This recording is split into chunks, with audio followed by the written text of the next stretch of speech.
My name is Ben Stallings. I've been programming in PHP since 2004, working with Drupal almost exclusively since 2007, and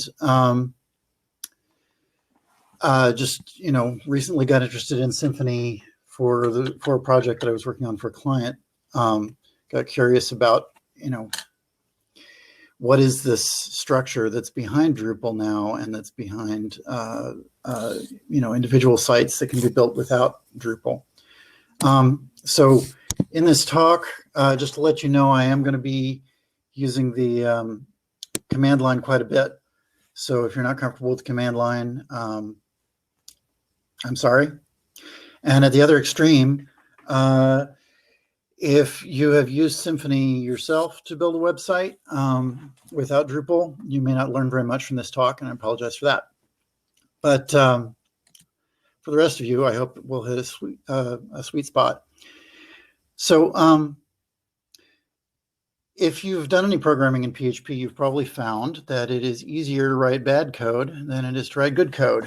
And the reason is that PHP kind of evolved from being a simple scripting language to being a full-featured, object-oriented modern language. And so a bunch of old still around, and they tend to be easier to use than the ones that are best practice.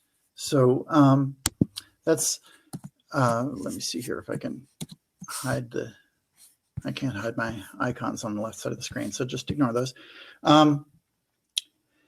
So that can lead to some security issues. It can lead to getting out of sync with your data model if you're writing code without Drupal. If you're trying to write a content management system, something to sync with the database, if you make changes to your data model, you then have to update the user interface to coincide with that. It's very easy to get your specific configuration that's specific to your site into your code that isn't specific to the site. If you're sharing code with other people, you get namespace collisions. You can have macaroni code where you've got JavaScript in your HTML, it's in your PHP, and everything is all mixed together. And Drupal has tried to solve a lot of these problems, but historically, Drupal has not really collaborated much with the PHP project in general, and that's led to some kind of idiosyncratic issues with Drupal. For example, we're now getting deprecation warnings about how we ought to be using dependency injection if we're not. But at the same time, we are using hooks that are left over from when PHP was not an object-oriented language. So it's a kind of a peculiar, limbo to be in. The configuration workflow, as much as I love the configuration management in Drupal 8 and 9, it's great compared to what we had before that. It's bidirectional. So if you're sharing code with somebody else, you need to remember to import config before you make your changes, and then export config again, because the code flow, or the configuration flows from the code to the database and then back from the database to the code. And let's see here. So Symfony is a framework built in PHP to try to solve some of these problems that a lot of different projects, including Drupal, have had. And to make it easier, the goal is sort of to make it easier to write good code than it is to write bad code. And to implement a lot of best practices that are taught in computer science, degree programs that, early users of PHP probably had not graduated from. So that includes, for example, separation of the model, view, and controller, fairly strict separation of those, whereas PHP was designed to have all of that mixed together in a single file. Symfony encourages you to keep those things separate. Like Drupal, it has optional components that are like modules. It includes its own debugging tool, which is really great. It doesn't work with Drupal, but I'll show you it's pretty slick. And if you've heard of Laravel is a content management system that's built on Symfony. At least I think it's a CMS. I haven't actually used it, but it's more fleshed out than Symfony in any case. So Drupal 8 and 9 are built on Symfony and include a lot of the functionality. If you've used the YAML at all, let's hear it for YAML. It's great. We love it. Oh, you know what? I never actually shared this link. There's the link in the chat. Sorry about that. I didn't hit enter. We're using the translation functionality of Symfony now, which is also great instead of rolling our own. The Drupal console, if you've used that rather than Drush, the Drupal console is built on Symfony's console. If you've used Twig templating at all for theming, well, you have whether you know it or not. That's part of Symfony's functionality. So we're getting a lot of great functionality out of Symfony, but it still does a lot of things that we are not taking advantage of because we're still using our own idiosyncratic Drupal solutions. So let's take a look at what Symfony does on its own. The first thing I would encourage you to do is to install the Symfony command line tool. You don't actually need to, because if you download Symfony with Composer, if you use Composer to retrieve it, you will have the console available to you at bin/console, which is where it is in Drupal. If you have a Drupal 8 or Drupal 9 site, if you look in bin, you'll find the Symfony console. But if you use the Symfony command line tool, it makes it a lot easier to install your site. So basically all you do is run this one command. I pre-recorded my videos because I didn't want something to go wrong during the demo. Unfortunately, if you're looking at the slides in Chrome, the videos won't play for some reason, at least not on my computer. So I had to use Firefox. Not sure what's up with the video format.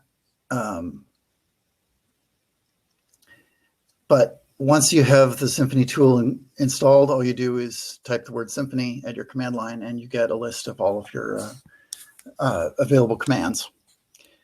Most of which, honestly, most of the available commands have to do with their hosting service, which I'll talk about in a minute.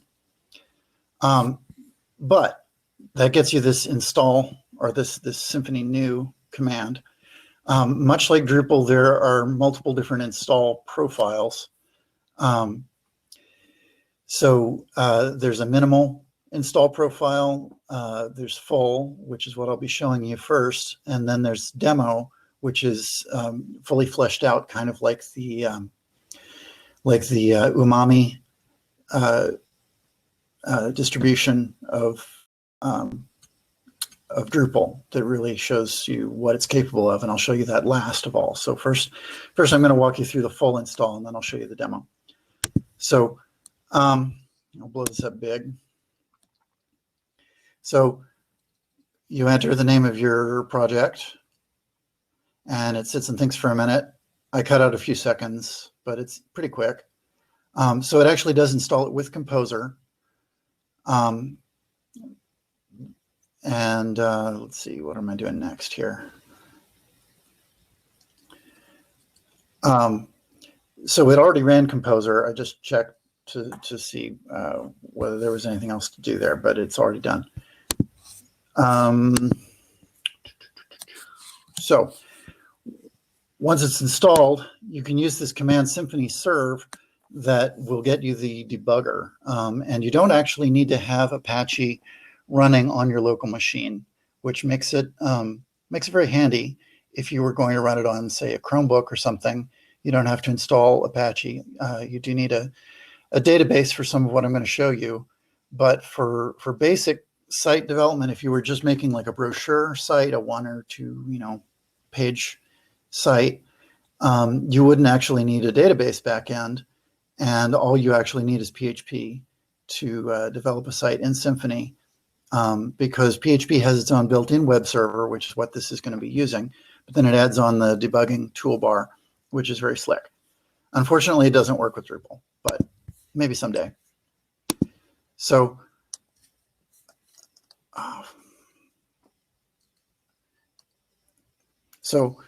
Symfony Serve gets this up and running. I can open the link in a browser.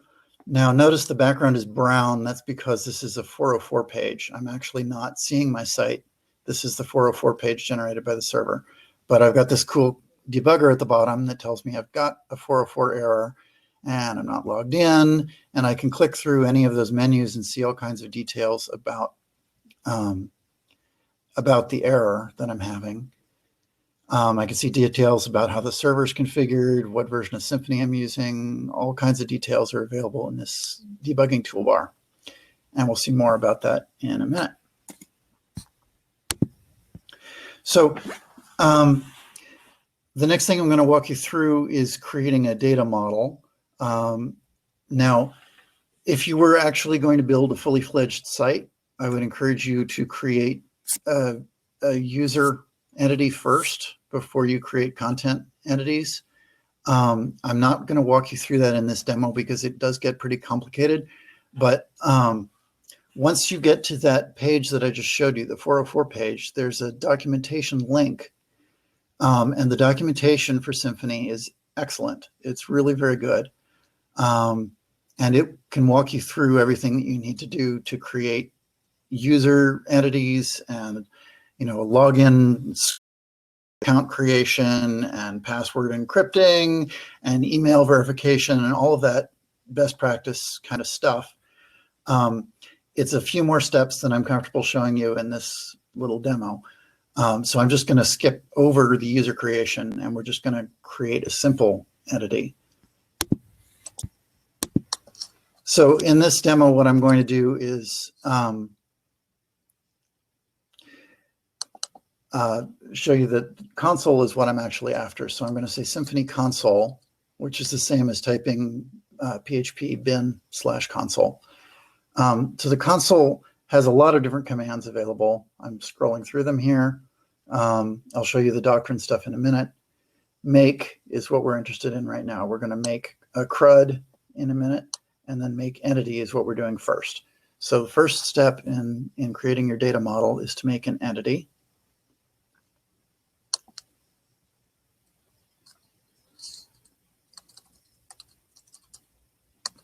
So it's going to ask me some very simple questions. This is going to be a database of anecdotes. So my class name is going to be anecdote. Okay, and I capitalized it there. And if we're doing a database of anecdotes, each one is going to have a title, which will be string. Whoops. It'll be a string. So this should look very familiar to you from building content types in Drupal. We're doing the same thing, except instead of creating it in the database, we're actually creating it in code directly. So as I'm specifying these things, it is preparing to write PHP code for me. It's going to write a class. All right, so we've got date and location fields, which are optional. And when I'm done, I just hit enter. And you'll notice that it told me the next command that I should run, but I'll do that again in a minute. First, I'm going to show you in my file structure here that it's created a file called anecdote.php, which is a class. And it has variables for each of those fields. And then it has getter and setter functions for each of those fields. And so ideally, it's setting us up so that it's easier to use the getter and setter functions than it is to set the variables directly. If you wanted to set those variables directly, you would have to make them public rather than private, which you can do. but it's trying to, gently nudge you in the direction of using the functions instead. So again, that's one of these cases where Symfony is trying to make it easier to do it the right way than it is to do it the wrong way. Now, at any point, if you decide that you need more fields in your entity that you created, all you do is run the command again and give it the same name again, and it will gladly add those fields for you. So that includes references to other entities. So if the entities belong to a user, for example, then we could add a user reference within the anecdote entity. We can come back and do that at a later time. So next, what we're going to do is create a controller, and what this is this will handle the requests to create, read, update, and delete these entities, requests through the web browser.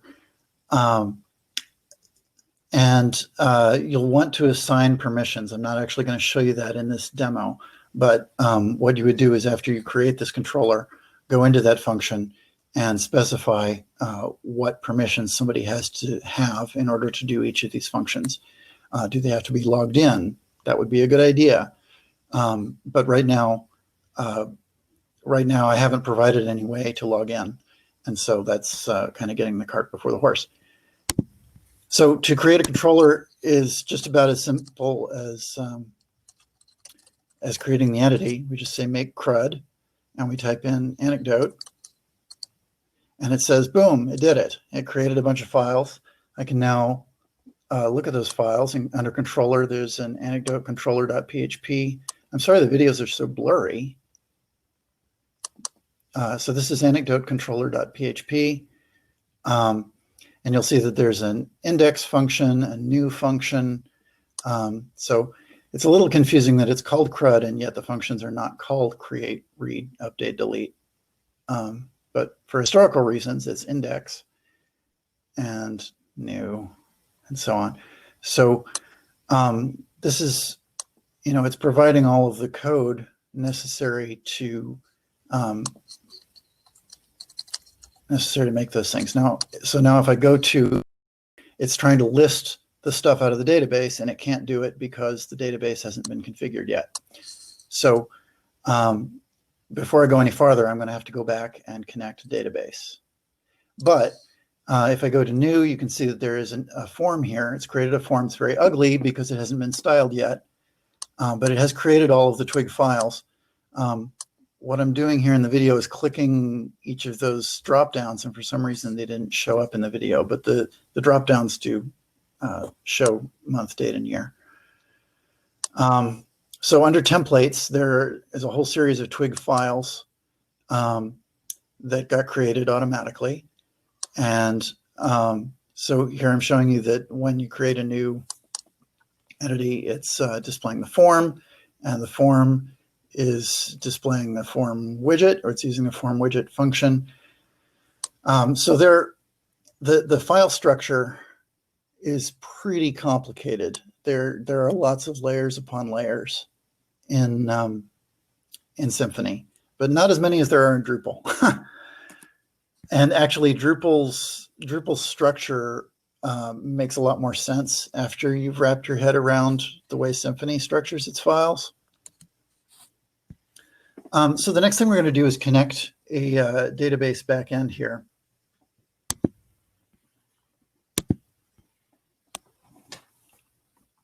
So it gave me the command I needed to do. It says make migration. I'm going to go ahead and type Symfony console make migration, just to be consistent. And it tells me that I need to have my database set up first. So here I'm going to go in and create my database. Obviously, you may have PHPMyAdmin or some other database tool that you use. Anyway, I got the account created. I skipped over a few seconds there where I was doing some trial and error. And what I see is that it created what's called a migration. Now, this is like a configuration change. This is a migration is a snapshot of an update to the database. So in this case, it's creating a table. And if we were to roll it back, it provides the SQL code necessary to roll back that change and delete the table again. So anytime you make a change to the database, it's going to generate not only the SQL code to make that change, but also the one to roll it back. So in this case, I've just run that migration, in other words, created the table. So now we can see that the table exists. Anecdote exists in the database. And there it is, just as I had specified. So now if I fill in this form,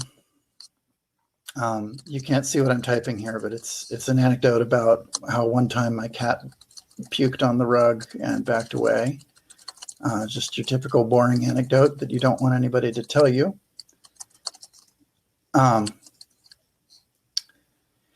I'm going to specify a location and a date. Again, I'm not sure why the drop-downs didn't show up in the video.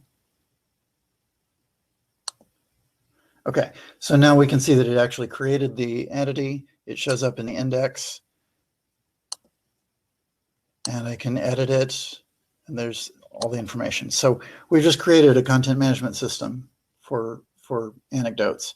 There's no security. We're not logged in. There's no possibility to log in yet.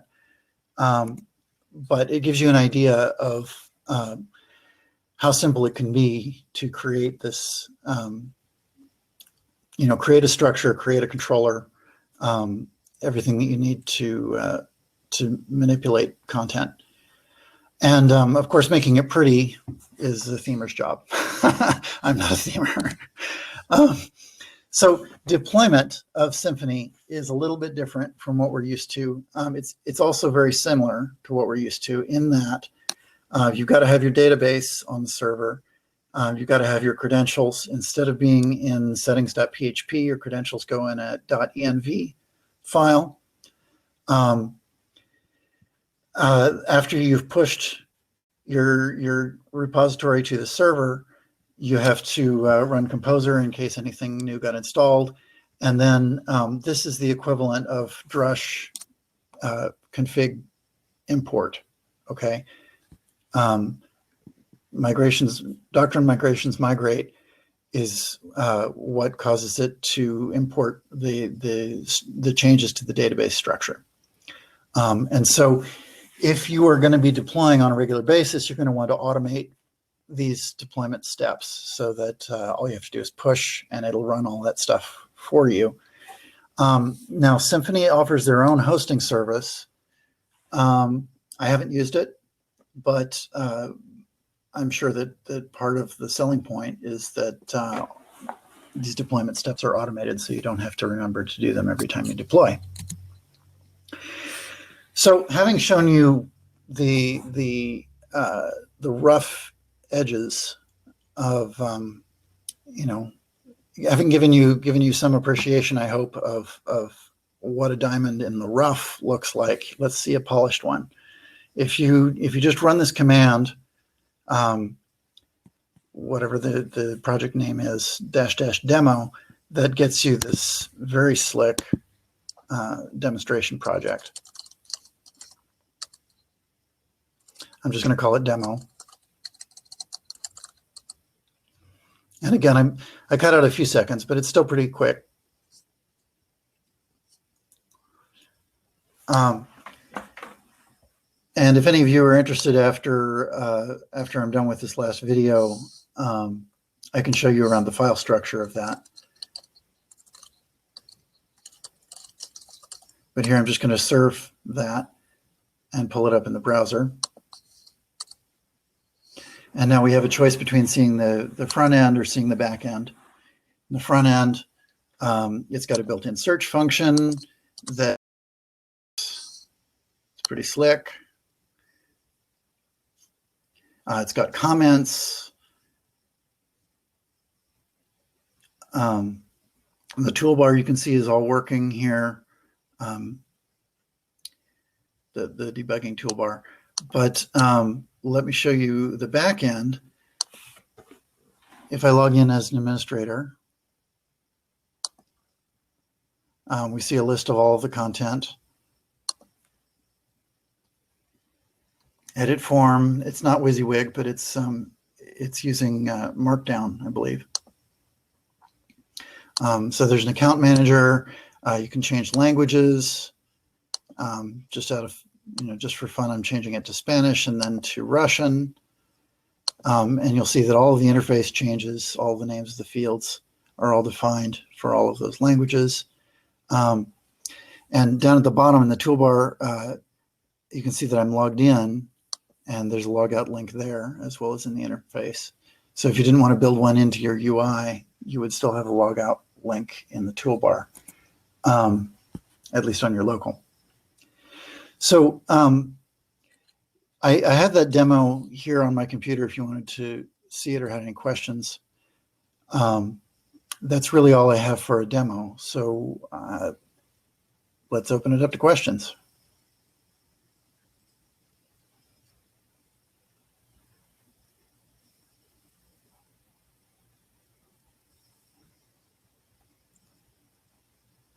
Welcome back, Carson. Thanks. Now I wanted to give you some more real estate. That was an awesome presentation. Thank you. Thank you. Oh, yeah, the file structure. Let's see here. I'm going to stop sharing this. It'll take me just a moment to pull it up. I've actually looked at the internals, so it was really like the internals of Drupal, like Symfony level. So it was actually really cool to get a sort of a snapshot into how Drupal 8 now works. So I can see a lot of the similarities, like the Drupal console commands are really cool. Are basically built in the same like structure as that. I like that. I like the Symfony serve. A lot of my sites are pretty simple Drupal sites, and I don't need to, I don't need to worry about, am I using the right version of Apache? Am I using the right version of this and that and the other thing? I just want to run Drupal, and just typing Symfony serve works really well for just getting a server up and running so that you can test whether your update worked, things like that. So hang on one sec. Oh, you know what? I've already got it pulled up. All right, so I'm going to share that screen.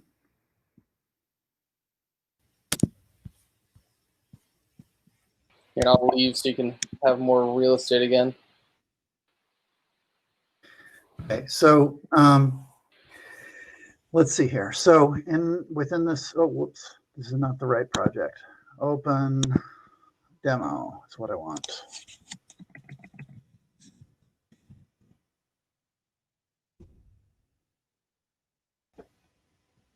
Okay, so inside demo, it's got, you know what?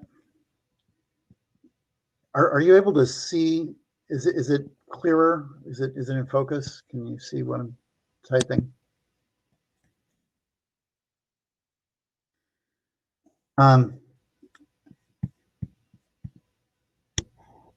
Okay, can see pretty well. Good. All right, I'm just going to move it over here so that I can see the chat also.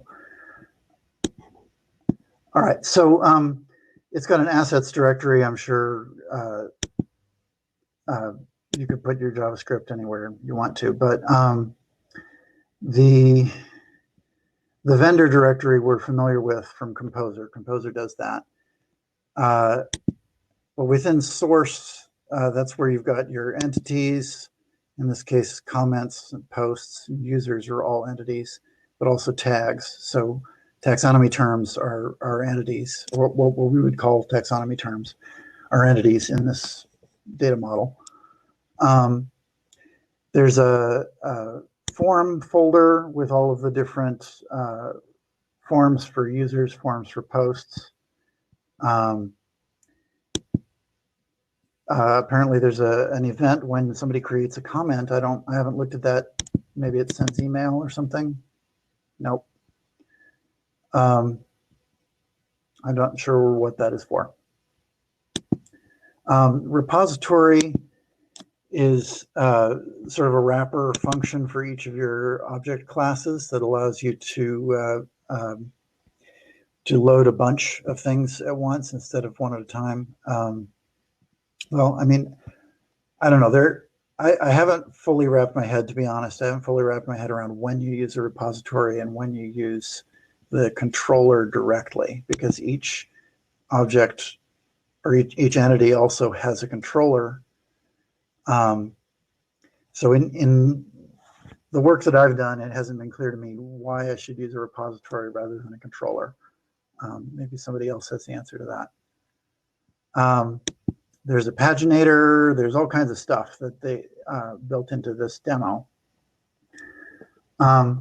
Migrations, again, if there were changes to the database over time, they would go in here. Okay, there's a question from Eric about was I using an ORM? So Doctrine is the name of the ORM that Symfony is designed to use. It can use any other ORM that you want, but it's sort of built to work with Doctrine.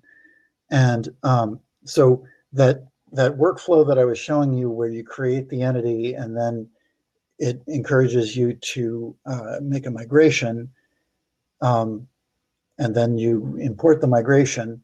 That workflow is Doctrine's workflow and not Symfony specifically. So if you were to use Symfony without Doctrine or with some other ORM, the workflow might be different. But Doctrine is pretty slick, and it does create some SQL statements. The SQL statements are in the migrations, which I can pull that back up, but I have to show you the other project. Let me do that in another window. Whoops.